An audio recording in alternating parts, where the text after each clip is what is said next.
Hi everyone, welcome to my channel. I'm Sushmita. ఈరోజు బియ్యం రవ్వతో పులిహోర ఎలా చేయాలో చూద్దాం. మీకు కనుక వీడియో నచ్చినట్టయితే లైక్ చేయండి, షేర్ చేయండి, నా ఛానల్ని సబ్స్క్రైబ్ చేయండి. దీనికోసం ముందుగా 2 గ్లాసెస్ వాటర్ తీసుకొని అందులోకి 1 స్పూన్ ఆయిల్ యాడ్ చేయాలి. రుచికి తగినంత ఉప్పు యాడ్ చేయాలి. ఈ వాటర్ అనేవి మరుగుతున్నప్పుడు కొంచెం పసుపు యాడ్ చేయాలి.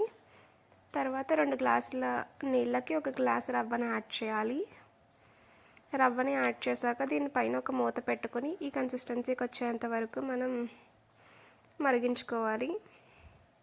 ఈ విధంగా అయ్యాక మనం గ్యాస్ ఆఫ్ చేసుకుని దీన్ని ఒక ప్లేట్లోకి తీసుకుని చల్లారబెట్టుకోవాలి.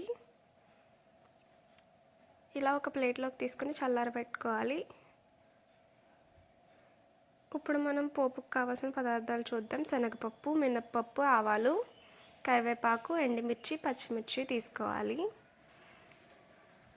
ఇవన్నీ తీసుకున్నాక మనం ముందుగా ఒక ప్యాన్లో వేరుశనగగుళ్ళు వేసుకుని 1 స్పూన్ ఆయిల్ యాడ్ చేసుకుని వేపుకోవాలి. వేరుశనగగుళ్ళు అనేవి సగం వేగాక అప్పుడు మిగతా పోపు పదార్థాలని ఇందులో యాడ్ చేసుకోవాలి.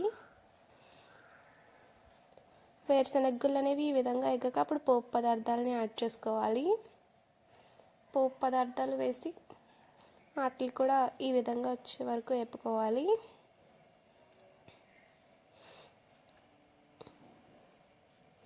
ఈ విధంగా వచ్చాక గ్యాస్ ఆఫ్ చేసేసుకోవాలి.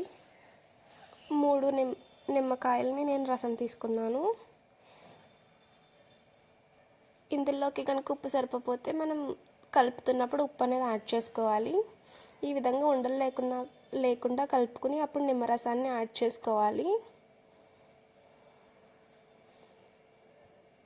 నిమ్మరసం యాడ్ చేసి కలుపుకున్నాక అప్పుడు మనం పోపు పదార్థాలని కూడా ఇందులో యాడ్ చేసుకుని కలుపుకోవాలి. ఇప్పుడు మనం పోపును యాడ్ చేయాలి ఇందులోకి. ఇప్పుడు దీన్ని కూడా కలుపుకుంటే ఎంతో రుచికరమైన బియ్యం రవ్వతో చేసే పులిహోర రెడీ అయిపోతుంది. మీరు కూడా ట్రై చేసి ఎలా ఉందో కామెంట్ చేయండి. Thank you for watching the video.